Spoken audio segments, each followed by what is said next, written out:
just to recap, we've got vets all across this country who are suffering from PTSD, and it's not just vets. Nobody gets out of childhood, unscathed.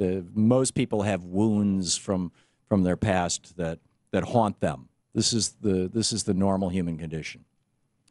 And so when I put this book together, Walking Your Blues Away, this was years ago. I wrote this book more than a decade ago.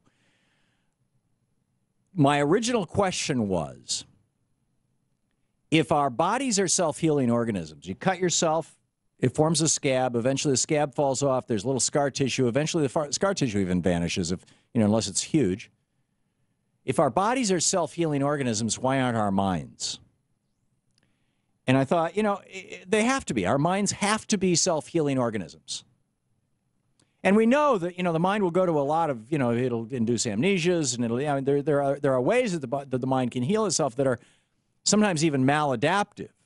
A lot of people who are acting out in really negative ways are doing so in an attempt to accomplish a positive outcome.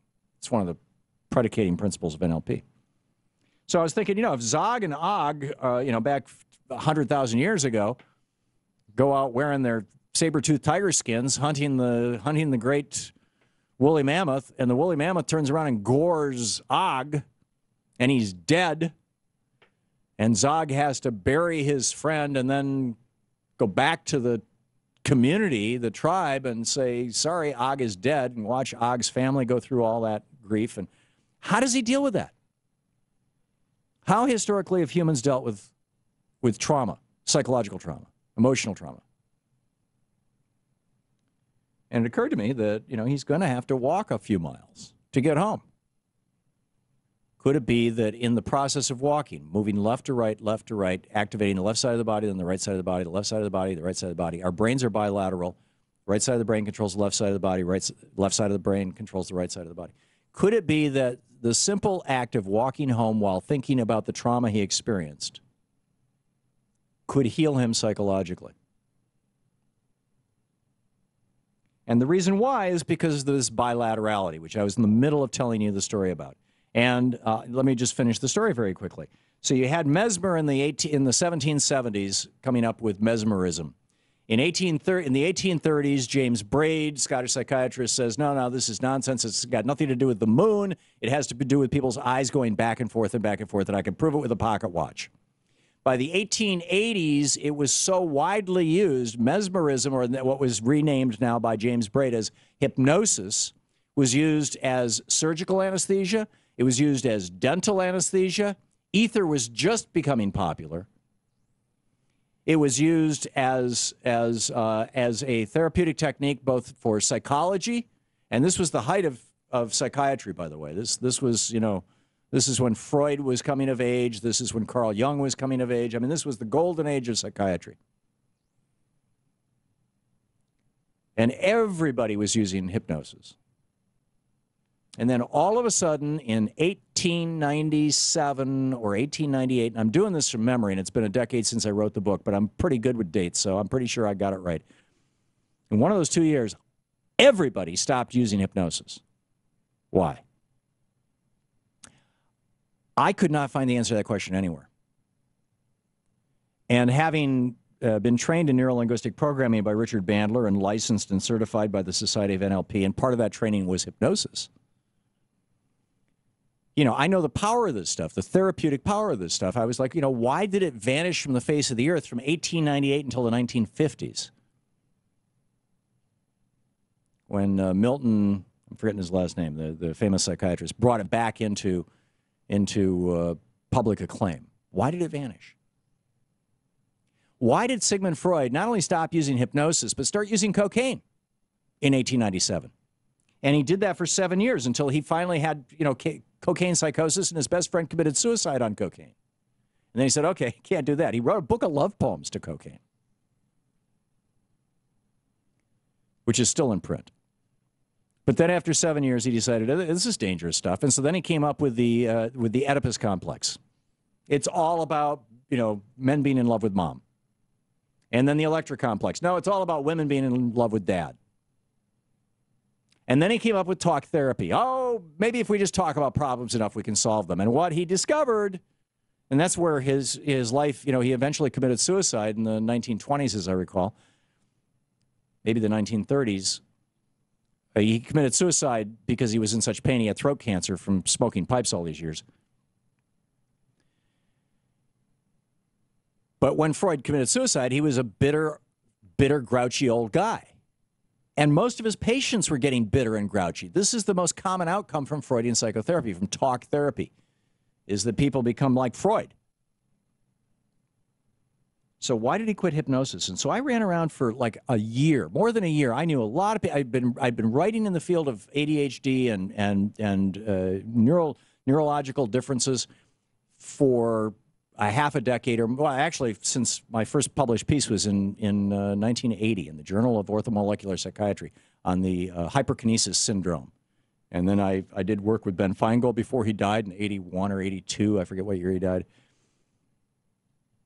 So I knew a bunch of people, and I asked everybody I knew, why did Freud stop using hypnosis in 1897? Nobody knew. So I went back and I started looking at newspapers from the 1890s. And what I found was that in the 1896, there were newspapers all over the world that were talking about 3 very celebrated cases of stage hypnotists who had been convicted of doing nasty things to either audience members or to their generally attractive, younger female assistants under hypnosis. Typically not on stage. They would do it later or under other circumstances. They'd hypnotize people in the audience and say, meet me tonight at midnight, that kind of thing. And it was usually about sex. Okay, well, that was kind of scandalous. But then I discovered that in 1897, the #1 selling book in the world, the 3rd largest best-selling book for the entire 19th century, being only surpassed by Harriet Beecher Stowe's Uncle Tom's Cabin in the 1850s and by Alexis de Tocqueville's Democracy in America in 1834. This was the 3rd best-selling book of the century. It was translated into dozens of languages. It was it was a novel. It was called Trilby. And every upper-class woman in Europe and North America read this book. This was the book. This was John Grisham and Susan Susan Collins and Tom Wolfe. Roll them all together. Add in Ernest Hemingway. I mean, this book sold what in today's numbers would be hundreds of millions of copies. Given the population, then it was a lot less. And the story, so I got a copy of Trilby. It's still in print. It was published in French by Georges de Meulier, and it was translated into English. I forget the name of the American translator, but the English translator, but you know, the English version is out. And I read it. And Trilby is the story of these 3 or maybe 4 starving artists living in Paris. And one of them is a guy who knows hypnosis. And he's Jewish. And the book describes him in very anti-Semitic language as having a Jewish nose and Jewish features and all this kind of stuff, right? It's very anti-Semitic. And this sweet young 15-year-old named Trilby comes and is a nude model for these 4 guys. And the bad guy, the Jewish bad guy, hypnotizes her. And over the course of the rest of the book, he teaches her how to sing, and he does this world tour with her, where he hypnotizes her during the day. At night, she goes up on stage. She sings like nobody ever sang so beautifully before while she's hypnotized. Afterwards, he takes her back to the hotel, has his way with her, and then she wakes up the next morning out of the trance, going, "I'm sore, my throat hurts, and what's going on?" And then the next night, he hypnotizes her again, and it repeats. And eventually, she figures out that she's being hypnotized. She breaks the spell, and when she breaks the spell, they both die. Trilby and this bad Jewish guy, whose name was Svengali. This is where Svengali came from.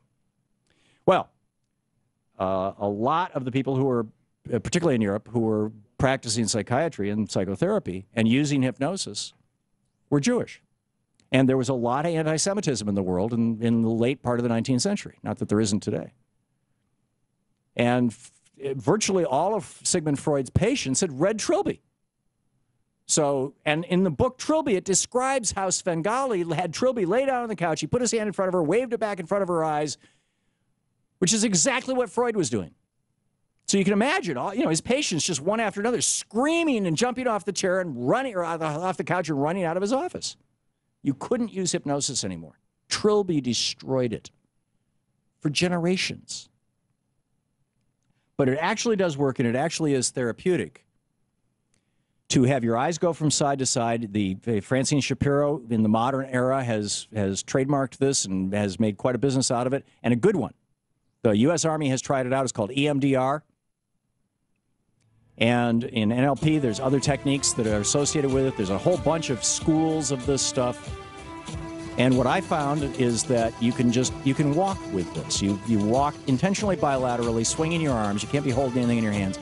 And while you're walking, you bring up those haunting thoughts, and eventually they diminish. Now, this is not medical advice to you. You can find this in the book, Walking Your Blues Away.